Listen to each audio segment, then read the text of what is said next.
नीरज कुंदन जी जो हमारे यहाँ रूरल के डिस्ट्रिक्ट प्रेसिडेंट हैं, आपको काफ़ी डिटेल में इन्होंने बताया और मैं सबसे पहले आपका शुक्रिया करते हूँ कि आप यहाँ आए और आपने सुना और सुन रहे हैं। यहाँ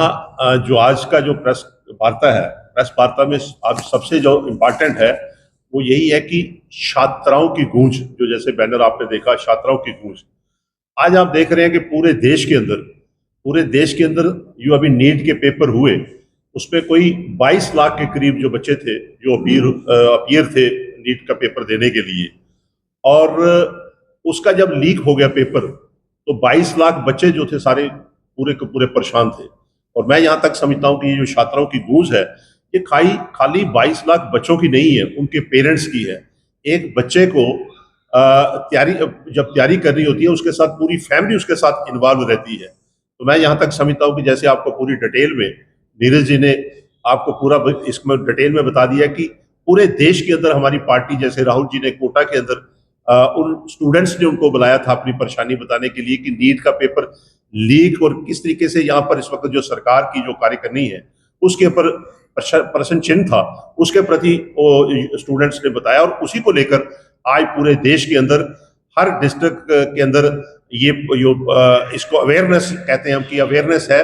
बच्चों के, स्टूडेंट्स के लिए भी, पेरेंट्स के लिए भी, और खासकर इस सरकार के प्रति जो रोष है पूरी जनता का उसके लिए। आज मैं देखता हूं कि जैसे ये अपनी उपलब्धि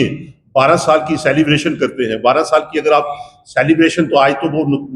तो वो इशू नहीं है कि जिसमें मैं बोलूं, लेकिन फिर भी मैं उस बात को इसलिए टच कर रहा हूं कि इन 12 साल के अंदर जैसे यहाँ पर आपको डिटेल में बताया कि कितनी दफा यहाँ पेपर लीक हुआ, कितनी दफा बच्चे परेशान हुए। मैं एक बच्ची का यहाँ पढ़ रहा था, एक लेटर जिसने सुसाइड किया था, वो अपने पेरेंट्स को कह रही थी कि मैंने काफी मेहनत की थी, काफी तैयारी की थी, और तैयारी करने के बाद मैं तैयार थी कि मैंने नीट का पेपर देना। जिस वक्त लीक हुआ तो मैं इस वक्त दोबारा इसके लिए मैं प्रिपेयर नहीं अपने आप को कर पाऊंगी, इसलिए मैं सुसाइड कर रही हूँ। तो मेरा सिर्फ आपको आपके द्वारा कहना, जो ये आपके तरफ द्वारा लोगों को बताना जरूरी है कि आज की ये जो सरकार है 12 साल की, ये किसी भी फील्ड के अंदर सक्सेस नहीं हुई। जैसे जिक्र किया,